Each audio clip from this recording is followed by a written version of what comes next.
Um, it's 6:30 a.m. on Friday, February 16th, and I just woke up without an alarm because it is so cold in here. There's no heat, and it's 32 degrees outside. We got snow this past night. Started snowing at around, I'd say 10:30 p.m. or so. And it's been ice cold in here all night. There hasn't been any heat in this unit since this past Sunday, which was February 10th or 11th, February 11th. So the Greenville group shut the heat off to this unit late Saturday night into Sunday, February 12th. So Saturday night was February 11th. Sunday was February 12th. That's when the heat went out, and it hasn't been turned back on in here. There was excessive heat in this unit Saturday night. It was so hot in here that it was literally like a wall of heat. You couldn't be in here. It was oppressive.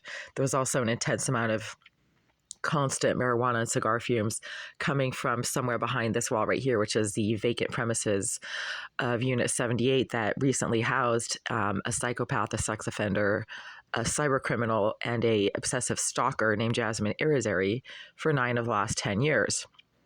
Ms. Irizarry, according to her handlers at the Greenville group, informed me that they had moved her out sometime in 2022, and since then that unit has been completely vacant and empty, aside from a few weeks over this past summer when they had their maintenance manager, one of their staffers, staying there a few days a week. But since then, up until just a few days ago, that unit has been vacant and empty. Even 2 weeks ago, when I stopped by the office and complained of the intense and constant marijuana smoke and fumes, somebody who keeps making noise directly against the wall behind my kitchen sink, which is a shower stall of the bathroom of 78, and was complaining about somebody hitting the wall of my shower stall in my bathroom and hitting the wall behind my toilet. When I try to use that toilet for its intended purposes, management said it's not possible for there to be anybody smacking the wall behind my toilet when I try to use my toilet because it's empty and there's nobody in there. Well, either they don't know that the former resident of that unit is a career criminal who is quite good at picking locks. She has picked the lock to my own door multiple times while I've been inside and observing her unlocking the door from the outside, or then she still has some kind of a key. Greenville lied to me and said that they had changed the locks on the door of Unit 78. However, I've been photographing that door for 2 years now because there's constant smoke and fumes coming from that bathroom right there that should not be coming from that bathroom. And it's the same exact doorknob and lock that they've had on that door for 2 years or longer. And right now, even though it's still quite early in the morning and I quietly woke up without an alarm due to the cold, there's someone smoking again in the vicinity right around my bathroom and behind my kitchen sink. There's cigarette smoke coming from that area right there, and the cigarette smoke doesn't come from the hallway. When I smell it most intensely in that corner, and obviously I just had to turn my stove on, so I went and stood over by my sink. When I smell the smoke and the fumes right there, it's coming from right there. It's not coming from down the hall or the floor below. Management keeps trying to tell me that it's coming from below or from down the hall. No, it's not. They clearly don't know much about particulate matter, right? It's a chemical term. Particulate matter are things like liquids and gases that exist in particle form, and when propagated in concentrated amounts, you get either a strong odor or a strong taste, as in liquid, right? So if you have a lot of sugar in something, well, it's going to be super sweet. It doesn't get more sweet the less sugar you add, right? It's the same thing with smoke and fumes. The more smoke and fumes you have, the more intense it's going to be, and they're always most intense at their source. But the office keeps telling me, well, it's not possible for anyone to be in that unit because it's vacant. So then the smoke and the fumes that are filling your bathroom from behind the wall of your toilet must be coming from, the floor below.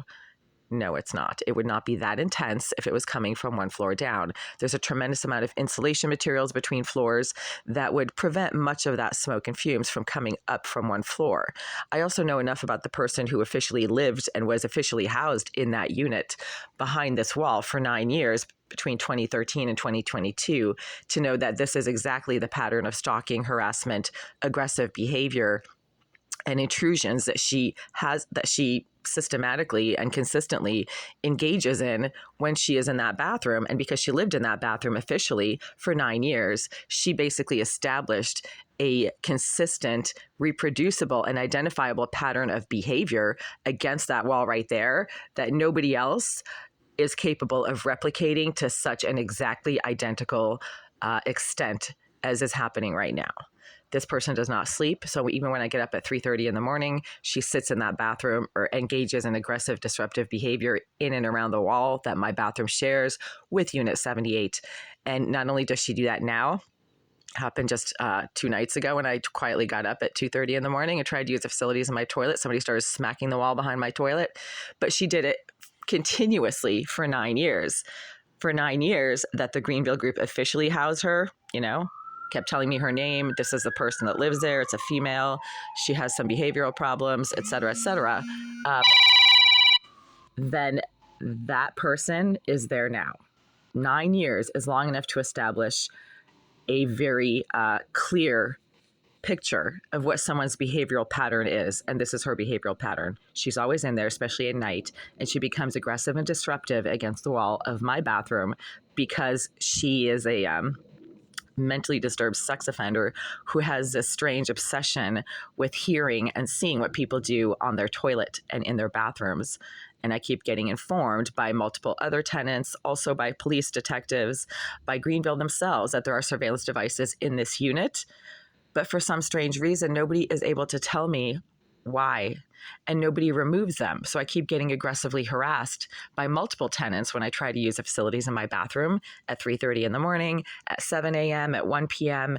I mean, it's basically a 24-hour situation here where obviously not only are there surveillance devices in my bathroom and in this area, but multiple people are able to view what I do in that bathroom. The psychotic thug directly below 76 aggressively came up to my door 2 weeks ago, blocked my access to my door. He was filming me in the hallway and shouting at me repeatedly for 5 minutes about how everyone can see my ugly, hairy face, my bad teeth with food in them, my manly, ugly legs.